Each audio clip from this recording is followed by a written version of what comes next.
দুনিয়া নামক চোরাবালিতে দিন দিন আমরা তলিয়ে যাচ্ছি না তো? আসল লক্ষ্যকে উপেক্ষা করে মরীচিকার পেছনে ছুটতে গিয়ে ক্রমশ আমরা মৃত্যুর দিকেই তো ধাবিত হচ্ছি। ফুজাইল রহমতুল্লাহ আলাইহি কথাটি শঙ্কাকে আরো বাড়িয়ে দেন।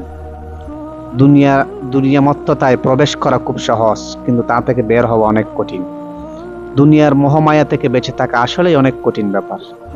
নতুবা এত চিন্তা পেরেশানি সত্ত্বেও মানুষ দুনিয়ার পেছনে এত দৌড়াতো না, উন্মাদ হয়ে এত প্রতিযোগিতা করতো না।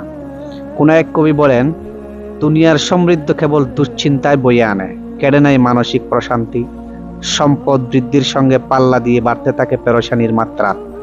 যে দুনিয়াকে সম্মান করে, দুনিয়া তাকে লাঞ্ছিত করে, আর যে তাকে তুচ্ছ জ্ঞান করে, সে তাকে সমীহ করে চলে।